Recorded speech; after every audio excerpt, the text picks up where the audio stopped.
लोग सिर्फ मशवरा देते हैं, साथ अल्लाह के सिवा कोई नहीं देता। जिल्लत उठाने से बेहतर है कि तकलीफ उठाओ।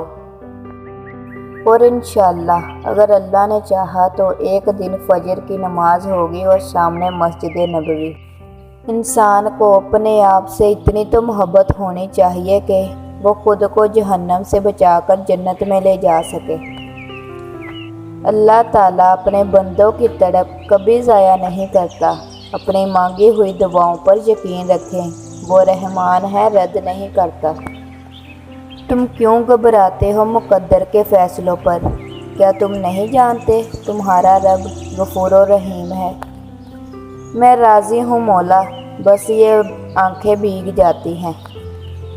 किसी दिन हम ना होंगे और हमारी मुस्कुराती तस्वीरें रह जाएंगी। और अल्लाह ही का है जो कुछ रात और दिन में पाया जाता है, और वही सुनने वाला जानने वाला है। मैंने ज़िंदगी में एक ही बात सीखी है कि इंसान को कोई चीज़ नहीं हरा सकती जब तक वो खुद हार ना मान ले। वक्त के साथ साथ बहुत कुछ बदल जाता है, लोग भी, रिश्ते भी, एहसास भी, और कभी कभी हम खुद भी। खुद परस्त इंसान खुद को बदलता नहीं, हर वक्त दूसरों को बदलने पर लगा रहता है, क्योंकि खुद को बदलने में मेहनत तो लगती है। रिश्ते खूबसूरत नहीं होते, निभाने वाले इन्हें खूबसूरत बनाते हैं।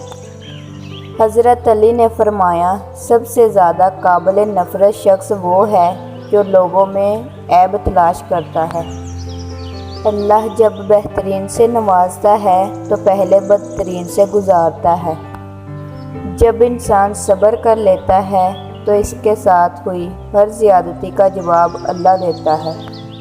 मगर हम अल्लाह की मोहब्बत तब देखते हैं जब दुनिया की मोहब्बतें थका देती हैं। बेशक कुरान मजीद दिलों का सुकून है और हमारी हर उलझन का वाहिद हल है। घबराओ नहीं, खुदा की मदद यकीनन बहुत करीब है। कामयाब ज़िंदगी, इंतज़ार, सब्र और अल्लाह की ज़ात पर यकीन। अल्लाह कहता है, मैं तुम्हारा गुमान हूँ और तुम जैसा सोचोगे अल्लाह को वैसा पाओगे।